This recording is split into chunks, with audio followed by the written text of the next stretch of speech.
a shepherd boy, a recurring dream of treasure buried at the Egyptian pyramids, and a journey that has inspired millions to chase their own.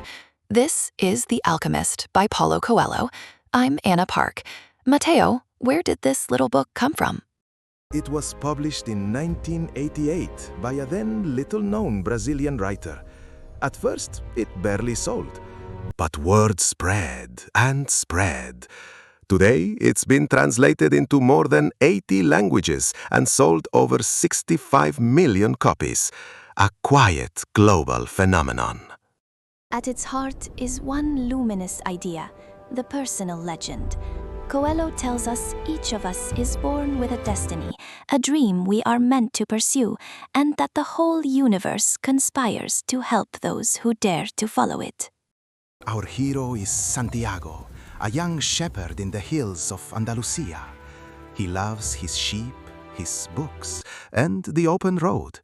He is content, and yet something restless stirs in him, a longing he cannot quite name.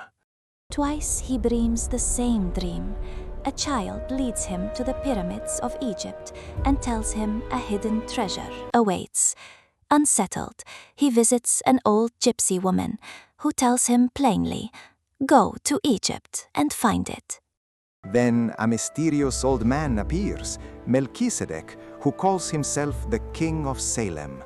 He speaks of omens and the personal legend and urges the boy to follow his dream. So Santiago sells his flock and sets sail for Africa. But the world tests him at once. In Tangier, a stranger befriends him, then robs him of everything. Alone, penniless, in a foreign land, Santiago must choose, surrender to despair or find another way forward. He takes work with a crystal merchant, a kind man who long ago abandoned his own dream. For a year, Santiago learns trade and a deeper truth that the fear of failure is the only thing that makes a dream impossible. Restored and wiser, he joins a caravan bound across the desert. There he meets an Englishman seeking a great alchemist and begins to study the world itself, learning that all things speak a single language. And so a journey leaves the towns behind and enters the vast, silent desert, where the real transformation begins. Mateo, what does the desert teach him? The desert teaches patience and attention. Santiago learns to read its omens, the flight of hawks, the shift of the wind. To cross it, he must stop fighting it and instead listen to what it is quietly telling him. At an oasis, he meets Fatima, a woman of the desert, and falls deeply in love. But she tells him a desert truth. If she truly loves him, she must let him go to fulfill his legend. Real love never holds you back. There, at last, he finds the alchemist, a robed sage on horseback who sees the boy's potential. The alchemist becomes his guide, leading him deeper into the desert and deeper into himself, toward a... The alchemist teaches him of the soul of the world, that all creation is one, written in a single language. To find his treasure, Santiago must listen not to words, but to his heart, which is part of that great soul. Then comes the supreme test.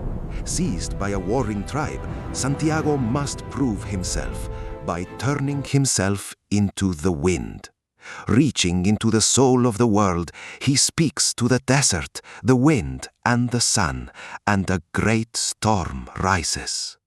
Free at last, he reaches the pyramids and digs for his treasure. But there is a final, beautiful twist, and the boy learns that what he sought across the world had been waiting all along, where his journey began. That is the novel's quiet genius. The treasure was real, but the true gift was the journey and the person he became. Follow your dream, listen to your heart, read the omens. The path itself transforms you.